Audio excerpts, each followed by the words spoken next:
A number of reasons to include constant values in your assembly language programs. We've already seen a few uses in the Hello World examples.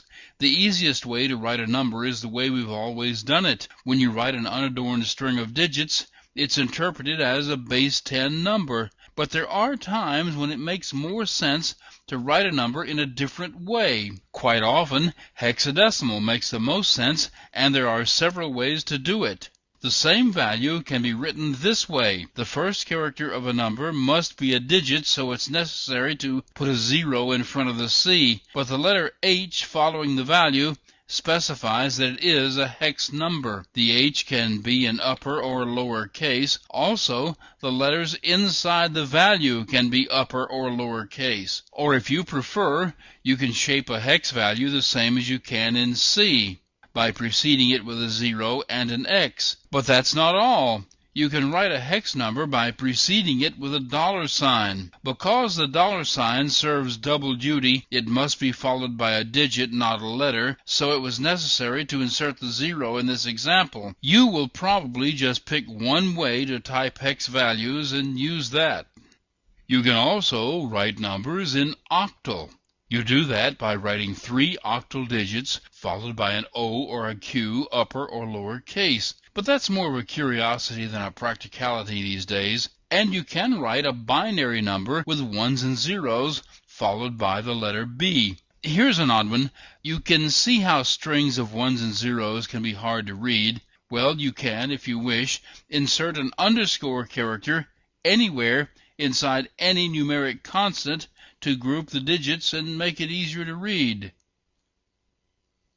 Another type of constant, and this is one you will use a lot, is a character string. A string can be declared using the normal double quote characters as delimiters. You can also use single quotes, which is the apostrophe character, to do the same thing. Or you can use what is known as the back quote character, which is the ASCII grave accent mark. All three of these are the same, and you can use the quote character of one type inside the string created by the quote character of another type.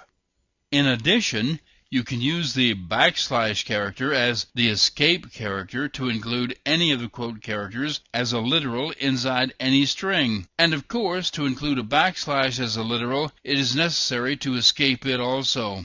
You can do the same thing to include a question mark. In fact, there are a number of specials that can be used to include non-printable characters. You are probably familiar with them. They're the same as the ones available in C, and you can enter any character value you wish as a value up to 3 octal digits by preceding it with a backslash character.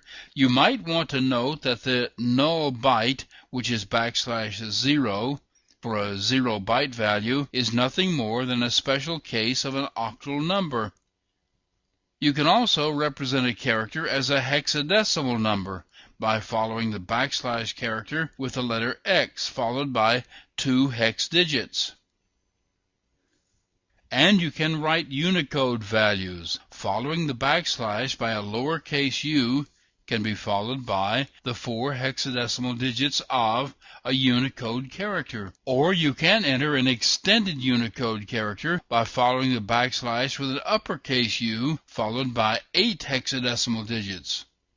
There is also something you will encounter called a character constant. These are strings that are either 4 or 8 characters long. They're used as literals for opcodes or in expressions. For example, this instruction copies the literal 32-bit character constant into a register. Now, important here is the fact that Intel reverses things, so the actual content created by the assembler is reversed to DCBA, so when it gets copied into the memory location, it's swapped again and stored as ABCD, which was the original intent. With these basics, we can look into some data declarations and a few more constant